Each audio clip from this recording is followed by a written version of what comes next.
जो आप सबके सामने मैं मुद्दा रहने जा रहा हूँ। आप सभी को मालूम है कि इस साल 2021-22 ईयर एजुकेशन डिक्लेयर किया है हमारी पेमा खान सरकार ने, और उसकी मुहिम की तरफ हमारी जो 7 मुद्दे हैं, 7 मुद्दों में मिशन शिक्षा की तरफ से 7 मुद्दे हैं।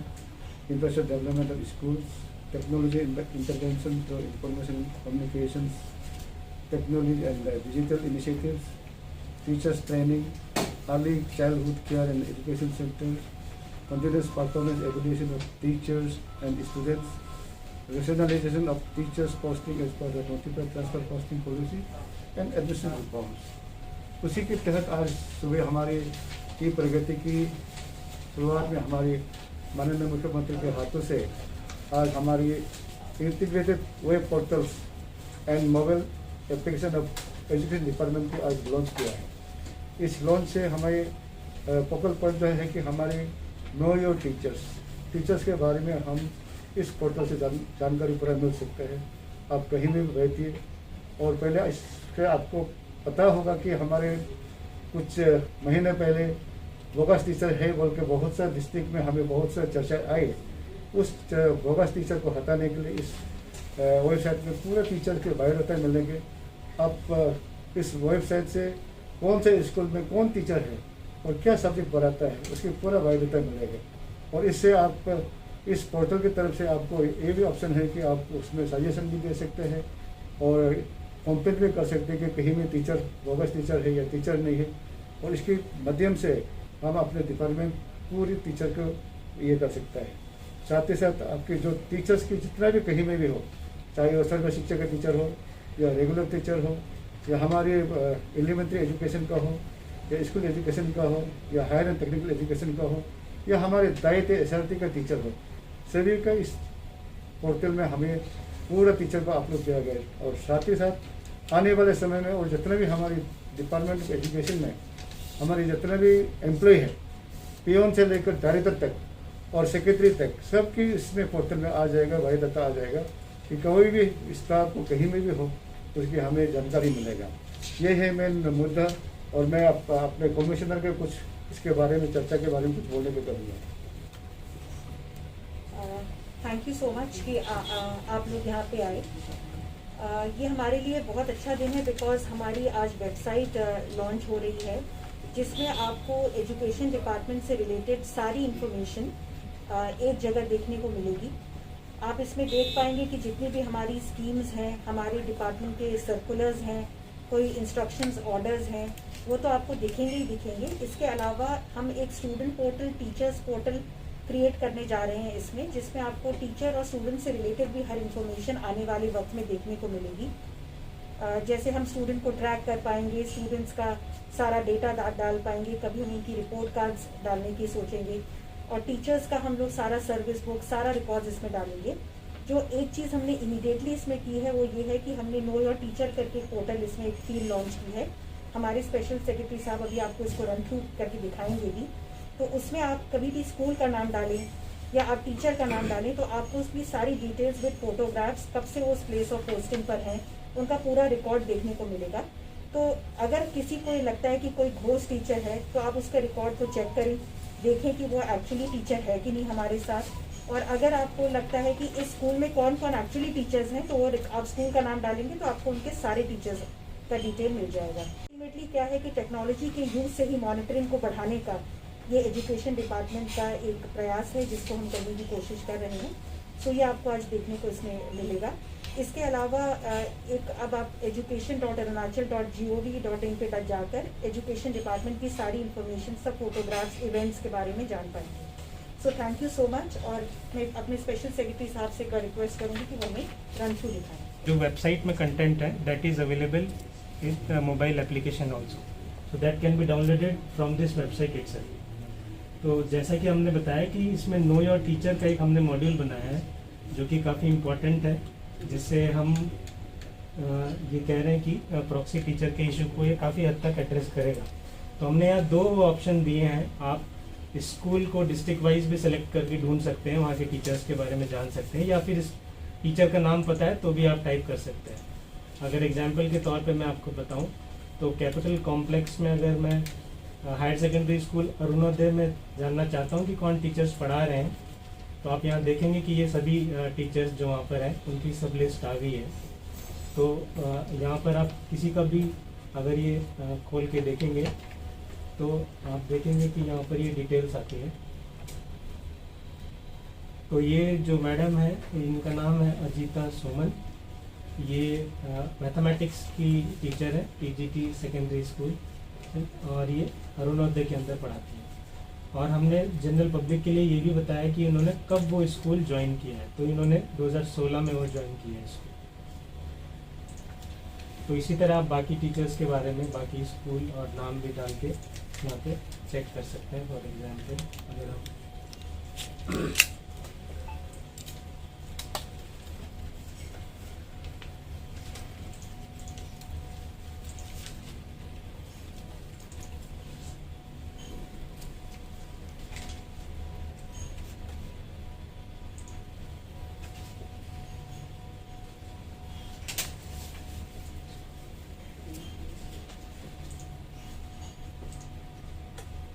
तो आप देखेंगे कि यहाँ मैंने नाम वहाँ पे एंटर किया था।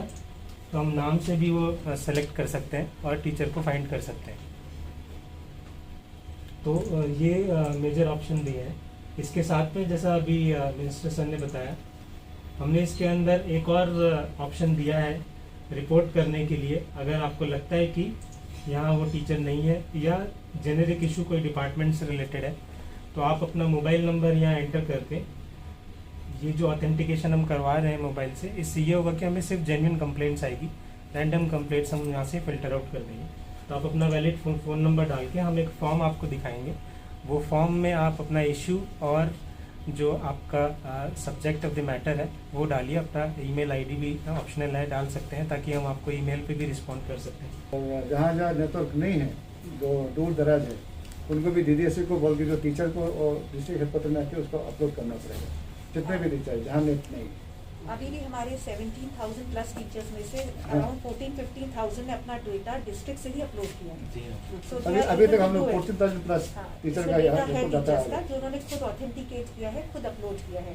सो इसका मतलब उन्होंने कोई ना कोई इंटरनेट थ्रोन जगह आइडेंटिफाई की है, क्योंकि हर स्कूल में कंप्यूटर लैब्स हैं, ज़्यादातर जगह VSATs लगे हुए हैं, प्लस डिस्ट्रिक्ट हेडक्वार्टर्स हैं। तो उन्होंने इसका अपॉर्चुनिटी लेके अपने डेटा को ऑथेंटिकेट किया है। और आगे भी जहाँ तक पब्लिक का सवाल है, जहाँ जहाँ पे इंटरनेट अवेलेबिलिटी है, तो ये तो एक एडिशनल मेजर है। ऐसा नहीं है कि इसमें ही कंप्लेंट रजिस्टर होगी, आज भी कंप्लेंट्स हमें ऑफलाइन भी आती है। तो जहाँ जहाँ पे तो लोगों की सुविधा के लिए है कि जहाँ जहाँ वो घर बैठे कर सकते हैं, वहाँ उनको ऑल द वे आने की ज़रूरत नहीं है, उनको घर बैठे आंसर भी मिल जाएगा उनकी। स्टाइपेंड का मुद्दा जो है, हर साल आपको जून जुलाई में स्टाइपेंड मिलता है, और इस साल भी हम उसी समय में दिया गया है स्टाइपेंड जो है। स्टाइपेंड तो मार्च अप्रैल में हमेशा मिलता है, इसमें कोई दौरान नहीं कि स्टाइपेंड नहीं देने का, स्टाइपेंड दे देता है। लेकिन हमारे यहाँ ब्यूरोक्रेटिक लेवल में हमारा फाइनेंस है, हमारा हर डिपार्टमेंट है, उसमें थोड़ा बहुत प्रोसीजर थोड़ा टाइम लग जाता है, जिसके वजह से आप लोग स्टाइपेंड नहीं मिलता बोलते हैं। स्टाइपेंड को तो सभी को मिलेगा, लेकिन वो की तरह गवर्नमेंट प्रोसीजर में थोड़ा टाइम लग जाता है।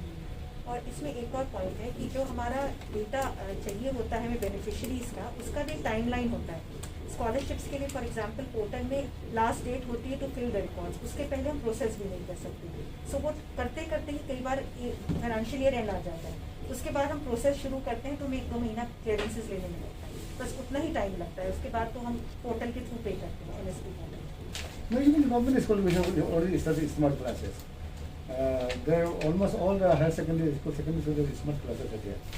And infrastructure development, we have this year we have got limited resources. We will be taking up only limited schools. So we are planning to start infrastructure development of each constituency one school. Either it may be secondary school or it may be higher secondary school. So this is for initial year. We will take up only each constituency one school for infrastructure development.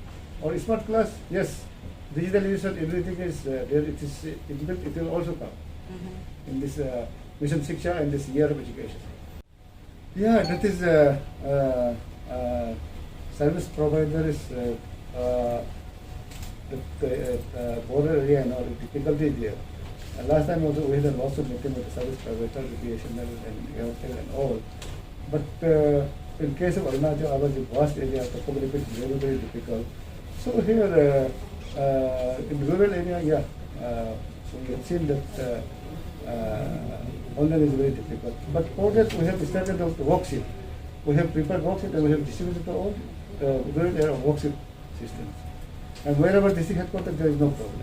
I like to add to what sir is saying. Okay. Basically, what we are doing this year is we had not a very good experience, as you said, of the last year, because that was the first time we realized that the state or anybody in the world can face this problem, that there are places where there is no online education possible.